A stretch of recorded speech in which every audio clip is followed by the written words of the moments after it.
ओम।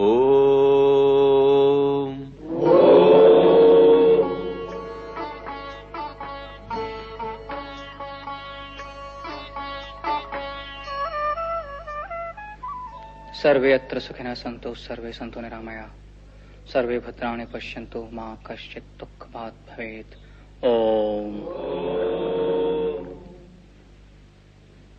मेरे स्वजनों, अपने ही स्वजनों के हाथों सम्मानित होने में गौरव का अनुभव होता है, प्रसन्नता भी होती है।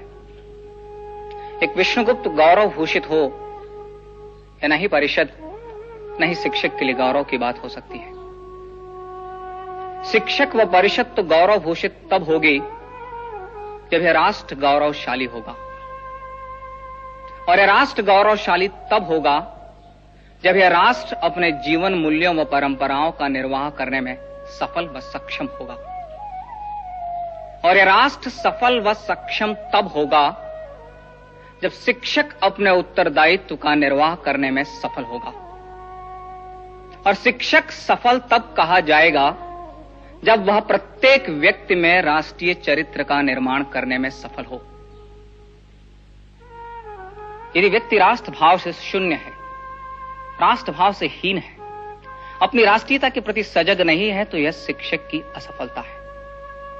और हमारा अनुभव साक्षी है कि राष्ट्रीय चरित्र के अभाव में हमने अपने राष्ट्र को अपमानित होते देखा है। हमारा अनुभव है कि शस्त्र से पहले हम शास्त्र के अभाव से पराजित हुए हैं। हम शस्त्र और शास्त्र धारण करने वालों को राष्ट्रीयता का बोध नहीं करा पाए, और व्यक्ति से पहले खंड खंड हमारी राष्ट्रीयता हुई। शिक्षक इस राष्ट्र की राष्ट्रीयता व सामर्थ्य को जागृत करने में असफल रहा। यदि शिक्षक पराजय स्वीकार कर ले तो पराजय का वह भाव राष्ट्र के लिए घातक होगा। अतः वेद वंदना के साथ साथ राष्ट्र वंदना का स्वर भी दिशाओं में गूंजना आवश्यक है। आवश्यक है व्यक्ति व्यवस्था को यह आभास कराना कि यदि व्यक्ति की राष्ट्र की उपासना में आस्था नहीं रही तो उपासना के अन्य मार्ग भी संघर्ष मुक्त नहीं रह पाएंगे। अतः व्यक्ति से व्यक्ति, व्यक्ति से समाज व समाज से राष्ट्र का एकीकरण आवश्यक है। अतः शीघ्र ही व्यक्ति, समाज व राष्ट्र को एक सूत्र में बांधना होगा, और वह सूत्र राष्ट्रीयता ही हो सकती है। शिक्षक इस चुनौती को स्वीकार करे, वह शीघ्र ही राष्ट्र का नव निर्माण करने के लिए सिद्ध हो।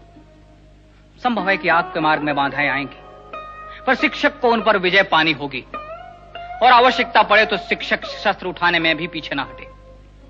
मैं स्वीकार करता हूं कि शिक्षक का सामर्थ्य शास्त्र है, पर यदि मार्ग में शस्त्र बाधक हो और राष्ट्र मार्ग के कंटक सिर्फ शस्त्र की ही भाषा समझते हो, तो शिक्षक उन्हें अपने सामर्थ्य का परिचय अवश्य दे।